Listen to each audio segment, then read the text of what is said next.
Hello and welcome to the IdeaCast interview series, episode number 136. My guest in this episode is Verma, and she is the visionary founder behind Victim2Victor, and that is a globally acclaimed platform dedicated to helping survivors of trauma reclaim their power and transform their lives. Anu had me as a guest on her show a few weeks back, and I'll have the link for that down below, and I knew in having that conversation that I had to have her on my show to discuss. She's done something that a lot of my guests have done, and I call them alchemists, and they transform adverse backgrounds, adverse childhood, etc., into something very positive, something very transformative for good, for positive outcomes. And so Anu and I talk about her past and her history and what she did as an alchemist in this conversation and the wonderful things that she's doing to help others along that way. So I hope you enjoyed the conversation. I very much enjoyed having Anu as a guest, and I appreciate her having had me as a guest previously, and I'll have a link for that down below. And thank you so much for being here. I appreciate it. And I'd like to welcome Verma to the IdeaCast, and I'm going to find my tongue eventually. Anu, I look forward to this conversation because we can share with the audience that I had a conversation with you a few weeks ago. It's been uploaded to your show, and here we are. We're back, and the spotlight's on you today, and I want to find out about you because you were asking me all kinds of questions in the last get-together. So this is my turn to find out your work and who you are and what you're doing, which I think is really important and incredible work. So welcome, Anu. Glad to have you. So amazing to be on here. And I love that, we're exchanging energies and exchanging wisdom on each other's shows. Isn't that what it's about? Collaboration. Yeah, exactly. And the ice is broken for us because we chatted for almost an hour in the last one. So it's like we could get into a flow pretty quickly. And I appreciate that too, because we don't have to dance around a little bit, figure out what's this person. So we can just jump right into it. And welcome to the YouTube audience. Welcome to all of you. And as I mentioned a second ago, we'd had another conversation, and I really felt compelled to bring Anu into my show and let you all discover her and her work. So we're going to do that. There's some published books. There are some services that Anu provides, and we're going to find out all about that. So Anu, I think as we had mentioned before we hit record, that I'd like to just do a classic check in and see what we can find out about you, as much as you're willing to share personally, but as more importantly, I think in the context of where we're going today, where you are now and what brought you there. So I'll hand it over to you and let you share what you have. Nice. Well, I just thought because we're talking about my brand, Victim2Victor, I thought, why not share my background? There you go. Perfect. Yeah, perfect. Perfect. Yeah. So, hi everyone. My name's Anu, and I am from the UK, sunny UK. And so I was born here. I haven't really lived here a lot of my life, and so again, there's a story behind that. So, I did actually suffer from childhood sexual abuse from the age of 3, which just really, it absolutely changed my life. I guess at the time, I never realized what was happening because I was only 3, and it was only through kind of the years following that that a lot of the symptoms of post-traumatic stress disorder started to arise, and I'd be getting flashbacks and even like the smell of my perpetrator, I'd actually get that arise. And so it really prevented me from getting close to anybody, really. So I had zero trust for people. I became very suppressed, and I just became an introvert. And I struggled to, build real fruitful relationships because I just had zero confidence. I had, really low self-esteem. And because of that, again, I wasn't able to communicate effectively my emotions or feelings because I just didn't feel worthy enough. And as a consequence of that, later on in my life, I was then drawn to the wrong partners. And, it basically, because of my low self-worth, I was attracting other low self-worth partners into my life. So I'd end up with alcoholics, I'd end up with a narcissist, and guys who abused me even more. And then that just added to the layers of trauma that I was already suffering from. So it was just like a constant, layering of trauma over trauma. Again, at the time, I didn't even know about trauma. And it was only really in my 30s when I started to realize that, things just weren't right. I'd already tried to kill myself 3 times and I'd survived. I mean, I even jumped off a balcony, wanting to end my life, but I survived. And I just kept thinking, obviously I'm really bad at this, so I may as well just see, what else there is, Yeah, when that fails, there's got to be another option. Exactly. Yeah. Ended my up God. ended up in casualty in A&E because, it wasn't even the fact that I deliberately overdosed to kill myself. I was just so reckless that I'd literally just take all these different substances just to see where it would take me mentally, because I just didn't want to be present. I wanted to be somewhere else. And then, I'd end up in casualty once, and I had to stay there until I got sober. And even when I went to a festival and I ended up in the A&E tent, and I just remember like the judgment that when people were looking at me when I was laying there, and they just judged me, thinking, oh, she's just a wreckhead, she she just wanted to get high. But then there was a real deeper layer of trauma there. I was obviously trying to escape, and when I look back, I feel sorry for that girl, because, she was so lost. She had such an identity crisis. So I do always think, wow, I wonder if I wasn't sexually abused at the age of 3, how my life would have been. But hey, the path is a path. The journey is a journey. That was meant to happen because it was meant to put me where I am today. So in my 30s, I started to really understand what was happening to me, and I started my healing journey. For me, it took about a decade really to really kind of heal, I'd say. And that's because I kept getting tested again. I kept getting all these lessons thrown at me again from the universe, which kept bringing me back to ground zero. So, I'd be there healing and, spiritually awakening. And then I'd like actually go into a toxic relationship, and that would then hinder my growth and just put me back to where I was. And again, at the time I was thinking, why is this happening to me?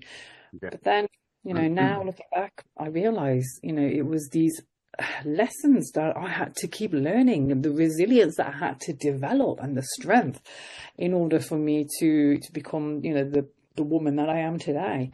So and I feel like, rather than questioning, why is this happening to me, just looking at these experiences, thinking, what is this trying to teach me? I feel like that's such a powerful transition, and a powerful, question, and a lot of us can apply this to a lot of our situations. So, and I feel like, it was my growth mindset that enabled me to actually grow, to heal. And and in a way, I have zero regrets. So whatever happened to me, there's no regrets, because, again, I've learned so much, and it's made me into who I am today. So that's a bit about, where I was. And obviously now, so what happened was it 2020, is that I actually had my book, Victim2Victor, published. And this was actually based on my whole life journey. And it came about because I started to journal. So 3 years prior to that, I started to journal. And then I'd realised that, I've actually written 70 pages here. Maybe this could become something. Yeah. So, and that's how my book came about, and it was actually through journaling. So And it's something which I openly pass on to others, to that, because I feel like just by writing a book, it can play such a huge role in anybody's healing journey. Hmm. Because what happens is, when we're stuck in that state of trauma, we're in this fight, flight, or freeze response, and it's the amygdala which is then the dominant part of the brain. So by Hmm. actually writing, what we're doing is we're actually then activating the prefrontal cortex, which is the logic part of the brain. And Okay. just by actually writing about everything that may have happened to us, it just helps to really understand these situations, so that you're not just stuck in this traumatic response. So I just think writing's so huge, and it's so underrated, and I feel like everybody should start writing, because I feel like it's the best way to heal, as well as being mindful. I say that because I know that it's a term that's used a lot.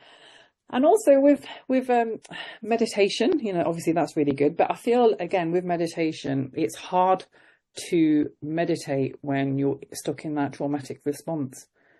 I feel like you have to be in a certain place in your life when you can actually meditate effectively. Sit in silence, because it's so hard. Because when we're in that traumatic response, we're just so stuck in the past, or we're anxious about the future, that it's so hard to be present.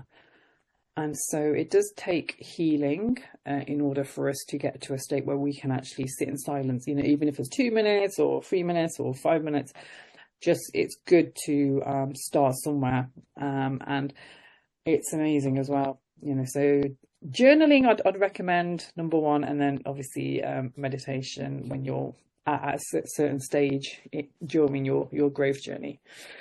So yeah, that's a little bit about me. I kind of Quite a touch bit, quite a bit. Yeah. No, this is all really good too, because I think what happens when we produce this content and distribute it into the world, that hopefully the right eyes and ears will catch this conversation. Someone may be somewhere along the same journey that you've been on, or someone like myself has been on. Not that I'm the one talking here, but yeah, in our other conversation. And I just hope and imagine that folks might get switched on and say, oh my God, I recognize this. Yeah. And Anu, I need to connect with her, and I need to, and so I always hope for that, really do, that these kind of uh, conversations can turn that out as a result. So here's to that.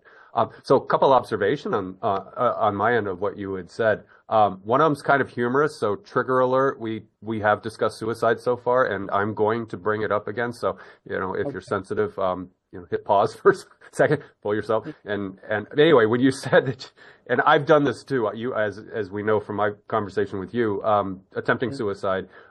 When I was in high school, there was a band called Suicidal Tendencies, and they had a Oh, song called Suicidal Failure. oh, When you were saying that, the song just went boop right into my head. yeah. Jukebox turned on. It's not funny, but it is funny, because I think for me it was very cathartic, because I was deep, as you know, in the conversation we had, I was deeply nihilistic, self-destructive, always trying to kill myself, always trying, Oh, and never wow. quite That's getting there. amazing. But anyway, if you've been there and you've got a good sense of humor, that song is cathartic. Yeah. It's also like gallows humor, but anyway, Suicidal Failure by Suicidal Tendencies. The Oh, names say God. it all. Anyway, and I don't want to make light, but you and I've been there, so I think we've earned that cash, that we can Yeah. just Yeah. hope to have a sense of humor about something terrible and dark. And I will have suicide prevention hotline numbers down below.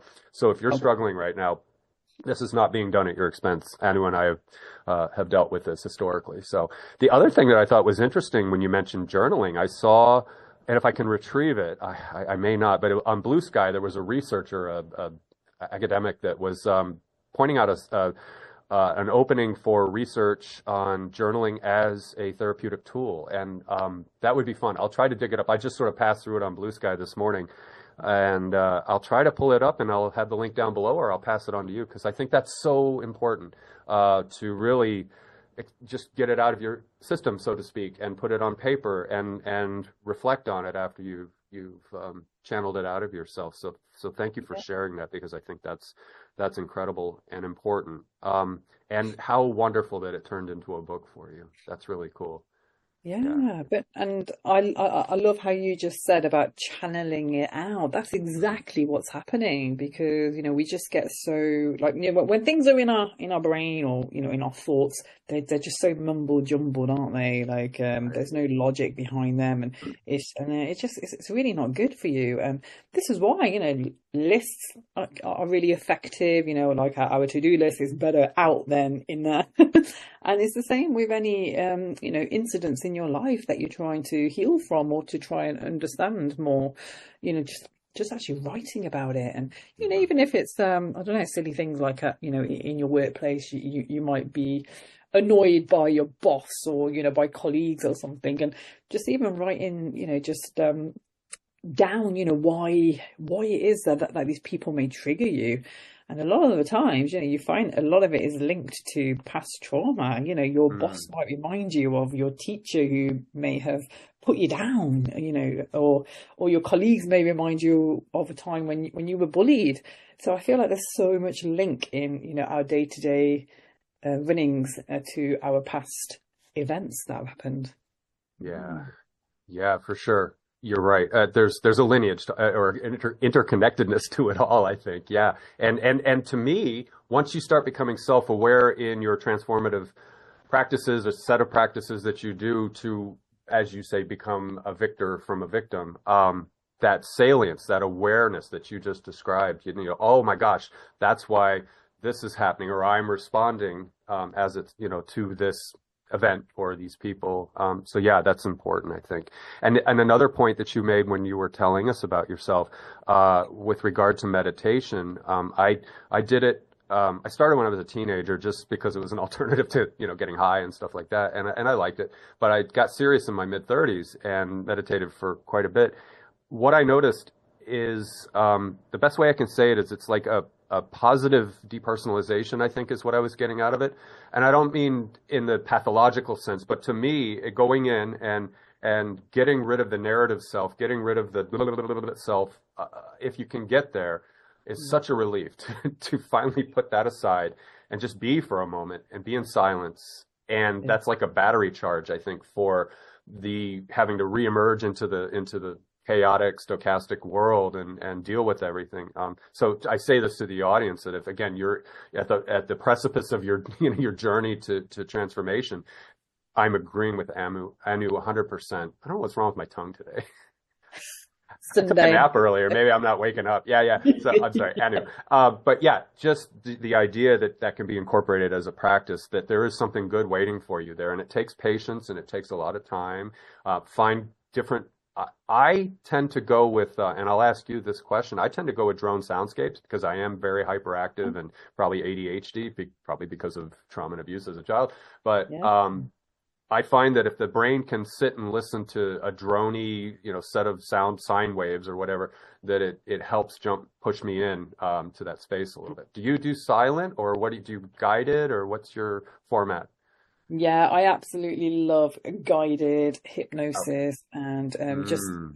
because there's so much on YouTube now, and I feel like Yeah, yeah, there's some good stuff out there. Yeah, good it's stuff. amazing. Yeah. And just even in the mornings, I just stick on, these 15, 20-minute gratitude affirmations or just like morning positive gratitude prayers. There's just so much that, and I love it. And I just love having it on in the background on YouTube because, just by listening to these amazing words, on a Hmm. daily basis, again, words can totally transform, our day-to-day thinking.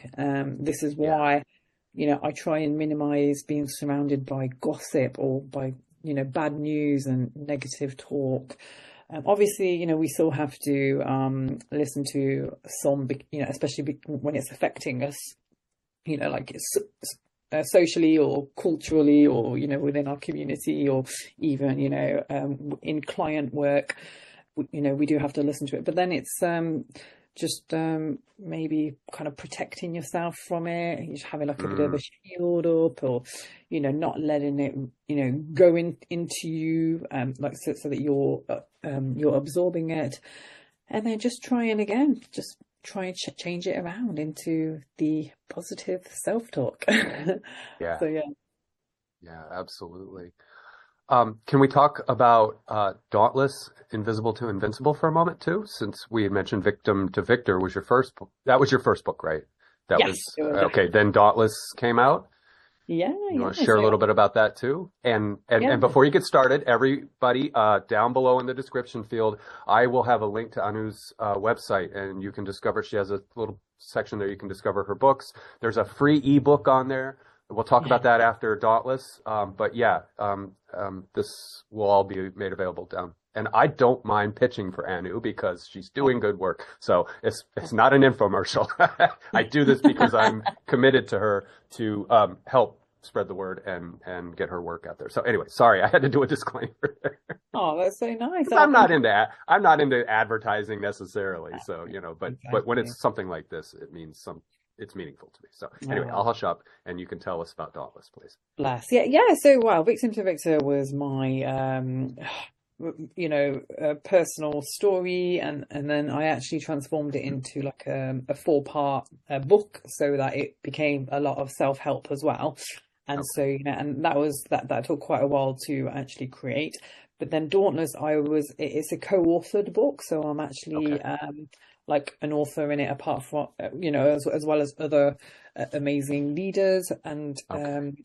it's basically like a chapter in the book, but what they're doing is they're obviously buying the book, and they're just being exposed to all these amazing life-changing stories about how people have become dauntless, and people Hmm. have said that to me all the time now. I'm such a risk taker, I'm so resilient, and that I'm dauntless. So I just felt like it was just a fantastic book for me to be part of, because it really does represent who I am.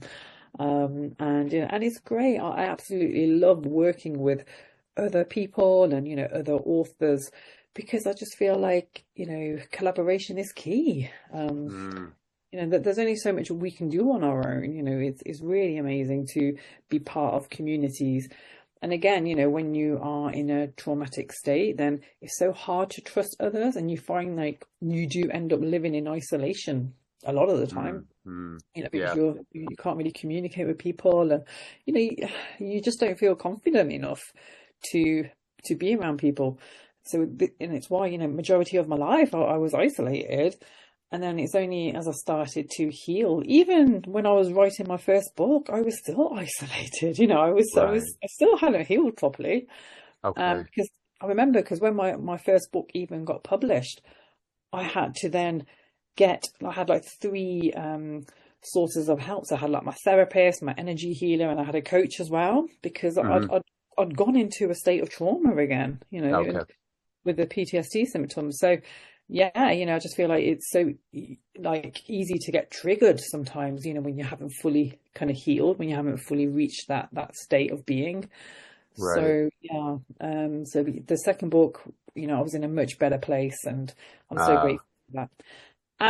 And you mentioned about my free ebook. So Yeah. part of my whole journey is about helping people who can't, who may not have the resources to pay for, whatever. And so I absolutely, really is part of who I am, actually, giving away things for free. So I've developed a Hmm. lot of resources Bless that you I've for that. given. I know, because even during my traumatology training, I actually reached out to a few of the domestic abuse charities to actually ask, who can I help within the charities, and they were referring clients onto me, and I Hmm. was just loving just helping them, to process their traumas, and not having to charge for it, because that I just feel like that's the greatest gift, is giving back, Yeah. Yeah. but contribution, isn't it? It's not always about money, and especially for those who just can't afford it, and for those who may not be in like a state where they can actually pay for things, especially for those who have just left domestic abusive marriages, Hmm. and they're Hmm. having to live in shelter homes, and there might be Yeah. mothers, and so I just think, yeah, that there's, I feel like we need to help people as much as we can. So yeah, on my website, you'll find a lot of free resources. I'll have a 12-week self-development course that people can sign up to, and I have my ebook, which is it's just a short kind of healing beyond pain ebook that they can sign up to, and then I've got like a webinar that they can sign up to as well. Okay. It's a 30-minute webinar, and it just teaches you about, the impacts of therapy and coaching, because I've become a trauma therapist and a trauma coach, and it's just to kind of educate people about what I learned along my journey, and because a lot of people are still very reluctant to seek help, and a lot of it isn't their fault. It's because they might not even think that they have trauma, or they might be in denial, or they may feel shame around it. So a lot of my work now is just to let people know that, you shouldn't be carrying that shame. Whatever happened to you, it wasn't your fault. And, everybody can seek help and be vulnerable, and there's no shame in that. So, yeah, and I just hope that my message does come out, to the people who need it. Yeah. Yeah, here's to that. And to amend what you've been saying, you have a wonderful blog section too. I was reading a couple of your blog articles as I was researching your work and what you do. So I'll add that in as well. So yeah, again, links down below to Victim2Victor, as well as your socials, because it'll be nice if somebody's drawn to you, they resonate with you, that they can follow you on your platforms that you put content on. And now, let's see. Let's talk about the services you provide, and that you can be, you can work with clients, or however you refer to them. And let's talk about that a little bit. And then I have a question about the future. But let's find out a little more of the nuts and bolts of what you can offer someone who, again, might be listening and might be like, oh, this might be something. So share with us what you do.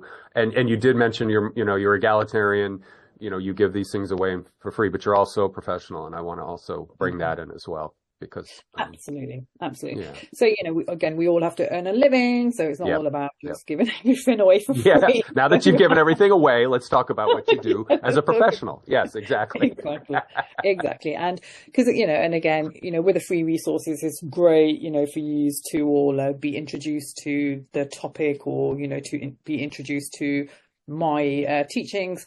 But for those who are ready to really heal, then I do offer therapy as well as coaching. And again, I could only offer you what I feel would be right for you at whatever stage in your life. And so we'd have to jump on a 20-minute intro call, in which I will go over, some questions with you, and we will then determine whether you're more fit for therapy or for coaching. So with the therapy, it's a bit of a longer process, because with therapy you have to really make sure that the client is feeling safe and stable, and there's a lot of emotional regulation work, to really make sure that they're regulated before we can then process the actual trauma. And so it's very deep work, and again, it'll be for those who haven't ever really sought help, and they still have all these like childhood traumas, or even if it's from kind of sexual assault trauma. Right. And so it's a lot to really go into. So that's the therapy that I provide. And then for those who may be at a different stage in their lives, maybe they already did heal from their trauma, or it's stuff that may have happened, and they've been able to process it. Then I would offer them coaching. So I've designed my own coaching program, because it's something which I feel works, because it covers a lot of the areas that any trauma survivor would need to work on. And some of the kind of areas that we'll cover is, willpower, and just understanding the power of vulnerability and trust in yourself and others. We'd be mapping out, my clients' messages and finding gratitude in their journey, because gratitude, again, it's just a huge area that, again, I feel is overlooked, because, we're not obviously thanking the perpetrators for doing what they did, but it's about kind of just thanking yourself for overcoming such obstacles that you've overcome, like, thank you to me, Yeah. badass, exactly, Yeah. And then we're going to look into any like limiting beliefs that we need to work on, what may be stopping you from progressing in your journey, and then letting go. Like, let's let go of any baggage that doesn't serve you. Let's try and reframe your experience, and let's try and forgive yourselves, and to just really start to feel more compassion towards yourselves. So so there's a lot that I do in my coaching program, to be honest, and it's all around creating self-love. That's what it boils down to. Self-love equals, you can then go on to live a fulfilling life, because, you love yourself, and you know that you deserve so much better. You know your worth, and you won't settle for anything less. And when I think of that, I always think about Tony Robbins. One of his sayings is raise your standards. Yeah. That's exactly what we're going to do. We're going to raise our standards. It's not terribly controversial. Exactly. Yeah. Most of us can embrace that. I know, right? And if we can't, then we have an opportunity for opening a door and looking in. Why can't you raise your standards? What's stopping you? Exactly. Yeah, and I don't mean that in judgment, but why? What's going on that we have to explore that? Yeah. So anyway. And this, I was going to say that this is why I love my coaching work, because I feel like you just cover so much, because yes, we can obviously go back to the past, but I just feel what we really need to be doing is trying to reframe, how we're living now and how we see the future. So for me, I do feel like coaching's a lot more effective. Oh, okay. Okay. And what are you armed with in terms of the therapy? I thought I saw somewhere when I was researching your work, you have different methods and modalities for helping with the trauma work. Can you share a little bit about that too? Yeah, sure. Yeah. So there's many different techniques. So there's like, the like during the safety stabilization phase, I'll do like a process called like the rewind technique, and a lot of it involves visualization techniques. So what you're doing is, you're looking at whatever event there is, and you're basically picturing it like you are an outsider looking into it. And again, even that, when we're not stuck in that event and we're actually an outsider looking in, it really helps you to take away the distress associated with it. So, all the feelings that you get associated with it. And again, it's similar to what I just mentioned about writing. You start to look at it more logically, because again, you're activating the prefrontal cortex. So, these kind of techniques are fantastic for that. And I love inner child work. I just think that's so phenomenal, because again, if you were a child and bad things happened to you, then again, we're carrying that blame. We thought it was our fault. And so just by really going in and nurturing that child and just giving it compassion and empathy and making the child understand that, it's not your fault, I love you, I'm here for you. And so that's when we do a lot of it's like the child self and the adult self. So it's the adult self talking to the child self. Again, highly effective, and there's a lot of inner child work out there as well. They use like different types of techniques, associated with that.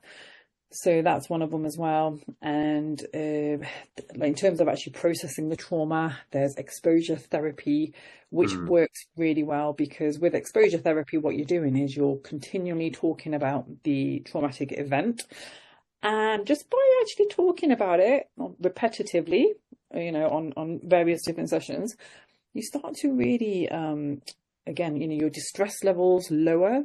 you start to really like you become normalized and habituated, like that they're the terms that we use, because Okay. then it just becomes like you talk about it and it doesn't really stress you out anymore. Like you don't get Sure. anxious or sad about it. And it's the same with what we do when we're podcasting, when we're constantly talking about trauma. Then it's like just about suicide just now, we can actually Yeah. start to laugh about it, whereas before Yeah. it wouldn't have been the case. We would have Yeah. cried. Yeah. In the moment, it's not, no. Yeah. There's Exactly. nothing Yeah. good about it, but yeah. Yeah. I Yeah. think that's a sign that you've made some peace with it, is that you can look back with I call it a gallows sense of humor, with something as specific as suicide, that you can be like, I didn't blow my brains out. Wow. Hey, Exactly. A plus for Right. me. Yeah. And again, take all this as you can, audience. Yeah. But Yeah. yeah. No, I agree. I agree. And I like the exposure idea too, that you can, excuse me, replay it and bring it up and again with that being in presence with that, that you'll get resiliency out of it. Maybe you'll have opportunities repeatedly to sit with it and recognize it, perhaps for what it is now at this point in your life, not what it was 30 or 40 years ago. So I like that idea. That's nice. In the arsenal of tools that we can use to heal and to transform. And thinking about the child too, it's like I often think for my own self, and I'm weird with philosophy and stuff like that. There's so many layers to us. We're just like an oak tree, or a maple or whatever. We have little rings and layers of ourself that are still there, right? There's still, like, I know I'm kind of Arrested Development. I think there's still like a strong 19-year-old presence inside of me, because I'd like to think I've matured since then, but there's still this like post-adolescent kind of aspect of myself that hasn't let go yet. It gets a Oh, lot. I love I get a lot done that way, and I'm not as cynical as most people my age. But yeah, I mean, it's funny when you can connect with the different chapters of your history, I think, that. I think and they and are. They're in phenomenal. good, Yeah. safe way, right? Yeah. Especially the darker parts too, and that's what you were. I think that's what you were talking about, is bringing Definitely. that out and letting that child be safe and loved and protected, which it may not have been, that part of you in that chapter of your life. So wonderful. Well, thank you for sharing that what you do. Now, one thing I like to ask people who are doing transformative work, and I'll ask this of you, in your imagination, which I hold to be sacred, what would you love to vision for yourself developmentally to take Victim2Victor, not necessarily to an ascendant or a transcendent area, but just more diverse, dynamic, comprehensive. What would you love to vision for your practice, and another exciting and dangerous place to go to be the Uber Anu that what have in other words, let me ask it this way. Do you think of these things? Do you sit and like imagine, like, what more could I do, or what else could I 100%. take Yeah. on? Yeah, yeah, and I think that's something which has served me really well is my growth mindset. Like I could never just settle. Like I'm always thinking ahead, thinking, "Oh, next, what next, what next?" So yeah, and I've got a lot of things on the horizon. So Oh, first of all, my book is currently being converted into a screenplay, oh, into a movie. So I'm working with a producer stroke director hmm, who's been in the industry over 30 years now, and okay, he's really, I feel like, he's mentoring me and making sure that, that my script is going to be up to scratch. So I already did write the script, to be honest, but then I okay, started to work with him, and we're on my eighth draft now. So it's been okay. like a year long process, and I'm on my eighth draft, and it's just getting better and better. So I'm really excited about that. Wow, yeah, And so the movie will be called Silent Screams, and so okay, we're hoping for filming to start, next year, because okay, because that's something else that I've been doing on the side, is actually creating movies. So hmm, I'm actually part of a film team, and we've got a horror movie in post-production right now. I was actually in Greece. We were filming it back in October, November time. So okay, yeah, so that's on the horizon. So that's a fantastic, like kind of future for me. for Yeah, her. yeah, I'd say. And it's funny you said that because when I asked the question, I was already intuiting like documentary, but you're doing a film on the book, so that's super cool too. But my little intuition was like, I wonder if she'd say documentary. And so anyway, so I'm glad you're making a movie because that was what I was feeling from what you're doing. It's like you have the moxie to be able to do that. So that's so cool. So it's in pre-production right now and in Absolutely. development. Okay, awesome. So I'll be following your work, so I'll be looking forward to developments Definitely. on that. Yeah, and again, links below if you want to follow. Yeah, To the movie. Yeah, but that's definitely. such an effective medium. It's so wonderful. And if you submit it to juries and they can, it can be a juried film. And in fact, I'm getting involved. Oh, next year. I interviewed a trauma therapist a few weeks ago, and she's in my area, and she's doing a film festival in April. So I will get you the deets on that for next year because obviously April is a few weeks away, and it won't. But I will make sure that you get all the info on that, and then maybe you can enter it into next year because she's a trauma therapist, and she does.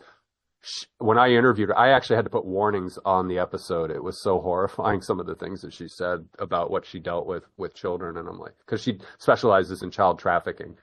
Oh my And God, yeah. so I kept it in because I think, well, this is reality, but It is. it's probably some of the most horrific things I've ever heard anybody describe in child torture and stuff like that. So, but I'm glad I was exposed to it because I'm really jaded when it comes to, human suffering, and this cracked my shell a little bit. And I was like, oh God. So Mhm. anyway, I'm on a tangent and I apologize, but yeah, let's get you connected with that film festival because I think that would be neat. Wow. Thank you Yeah, so for sure. much. That's So you've amazing. got film.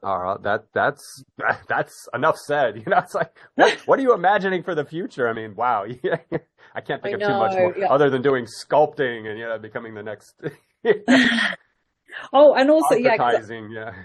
oh no, and I'm I'm being also brave. into collaborations at the moment. Like Okay. I'm lo loving my networking, just meeting other people on the same journey, and just Hmm. getting together and seeing what workshops we can put on together, and what Mm. master classes we can do. So I'm loving all that as well. Just meeting So maybe, like-minded people. And, yeah, yeah, maybe virtual conferences in the future, or even in exactly. person, like in the UK, you could do. Yeah, Yeah. Oh, that's so cool. That always gets my chemistry going because I it's love like when you it. can get, yeah, like you said, collaborative, workshop situations and yeah, a weekend of Beautiful. that and that's a lot of horsepower to It help is. somebody really start that change. You're not going to change in a weekend, but if you can get so deeply inspired and switched on, I think, because I've gone there, I've gone to those kind of conferences and stuff, and I come out, it's like seeing a really good movie. You're just like, yeah, Yeah. yeah. In fact, my wife and I watched a film. No, no, not a film. It was a couple that had lived in New York City in probably some uber chic boho place in Manhattan. Been there for 40 years. And I was looking at this woman's art, and they are public art. They do buildings. I mean, they just do this really Wow. macro art. And when I was watching her, I just immediately dropped into this kind of creative. I can imagine something it lasted about 5 minutes and then it went away. But in watching her work, I was like, oh my God, I need to go out. Like, okay, here's a crazy idea I had. She did something with oh, I'm going to get it wrong, but something that happens automatically and it was creating art and I don't remember what it was. There was something that moved and it was transforming like not quite printed media, but ink media or paint media onto a canvas, but it was some other random thing that was going. So I thought, oh man, because I love plants. I'm like, I'm gonna go out and put a paintbrush on a tree branch that's moving and see put the canvas there. So you Yeah. get these crazy ideas, and I may never do that, but for 5 minutes I was thinking, I should do something weird like that with my plants and see what they come up with. Yeah. I In love fact, that. if you'll grant me another quick tangent, I met a lady 30 years ago. I was out driving around in Florida in the boonies, way out in the swamp country, crazy mosquitoes, gators, everything like that. And I came into this small neighborhood.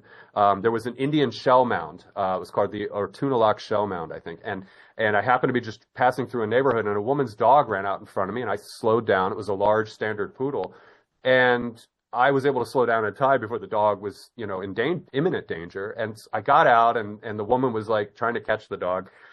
This triggered a whole thing for the afternoon because we got the dog. I was probably in my mid-20s and she was in her probably early to mid-60s. And she invited me into her house, which was right there. And she was an artist, and she used she worked with elephants who did paintings with their trunks, and she had all these canvases, and oh my God, it was so wonderful. It was just so random. I just happened to be driving down the road, dog ran in front, and next thing you know, we're in her house, and she's just showing me her history, because I guess she had been really involved in an art scene somewhere else, not in Florida. But so anyway, sorry, tangent, but this just speaks to how random life can be, you know. And I was so impressed with what she had. I was like, wow, thank you so much for sharing this. And then I just went on my way. It was cute. It was such a moment, you know? Sorry, I go on tangents, but anyway, creativity. We'll wrap it up with creativity. So that was great. Yeah. Yeah, sorry. Like I said, I can be tangential. Now I know you said you've got to get going in about an hour, so let's do this with the time you have left. If there is anything we haven't covered in this conversation that you want the audience to know about, or if you want to continue on that flow state of like, what am I doing in the future and what's coming down the pipeline? So I'll leave that to you, but let's just take these last few minutes to anything else that needs to be said in this conversation. Oh, I love that. Yeah, no, I'm actually looking at trying to help more people through my coaching program, and even developing group coaching as well for those who prefer to heal on a more peer-to-peer level, because I just feel again that some people, they do love that community feeling where they can meet like-minded people, and so just having that space for people to share their own journeys and to really inspire each other would be really beneficial. Okay. And so I'm looking into that as well, and I'm just excited to see what comes with all these workshops that I'm looking to set up. So, please do follow me on like Instagram, Facebook, LinkedIn, because I do like share a lot of updates on those platforms. So Okay. And all that again will be in the show notes or description field. I call it description field. Some people call it show notes, but yeah, I'll make sure even in the Spotify, I just copy paste everything that's on YouTube. I'll have it over there. So whichever platform they discover you on, that they can find you and link out to that. So, okay. That's good to know. That's good to know. Well, this has been I'm sorry. I'm not shutting it down yet, but do you anything else you want to share? Anything else you feel like we need to get out, or is that good? No, that's good. Okay. I just want to make sure, because like I said, you've given us so much so far, and I just want to make sure that we have good closure on this conversation. You're always welcome to come back. You talk about collaboration, you're more than welcome to have another chat, especially if the movie comes out, because I've interviewed people in film before, and oh my gosh, I've had some really neat people. They're not going to be A-list Hollywood, blah, blah, blah. I don't like any of that anyway. I like good creative. Right. They were documentary filmmakers. Yeah, they were documentary filmmakers. So but if we could have you back as a guest when the film is in post-production or getting ready to be released, then that might be neat too. So let's do that. We'll hit pause on our collaboration here in interview land and see where we go from there. So what else was I going to say? So for me on a summary side, I deeply, and I don't know if I do this, but I appreciate people who do what I call psychic alchemy or psychological alchemy. I use those words interchangeably. And I would put you in that category, that you have taken something in life that would kill or destroy any of us. And a lot of people have gone through this. As I said to you when we had our conversation on your platform, I don't think I was deeply traumatized. It was, like I said, tedious Machiavellian treachery is what I call it. But I deeply respect people who have been through hell and have come out of it and have been the alchemist, and they have converted it into something positive and transformative and change-oriented. And that's what you've done. And I want to acknowledge that and appreciate that, because we can turn into monsters because of what's happened.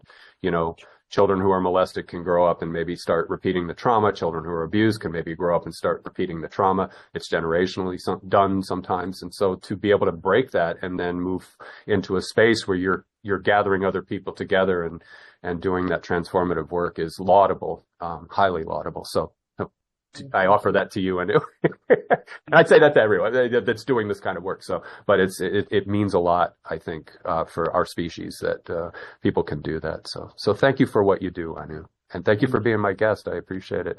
I think it was a good conversation. And I can't believe almost an hour's gone by. These things go so quick when we get in the groove. So anyway, thank you. Last word or? No, it's just amazing. Yeah, I love talking to you. You're so humble and so down to earth, and I just feel like you're a great host. You really, make people feel at ease, and I just feel like you need to continue what you're doing because you're great at it.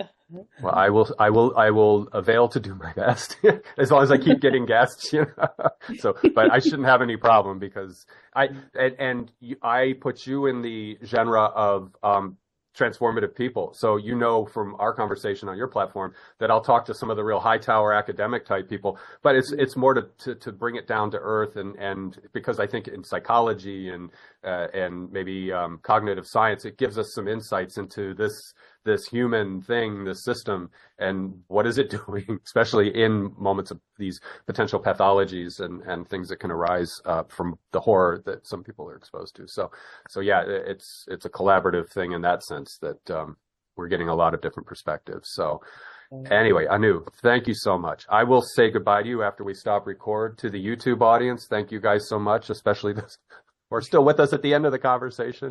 I know we have that captures like 15 minutes, 10, 15 minutes, but thank you. Bless you guys who are still here. Please check out Anu's work. Look forward to a film coming out soon or soonish. And blessings to everyone. Take care. And Anu, like I said, let me stop recording and you and I will say goodbye.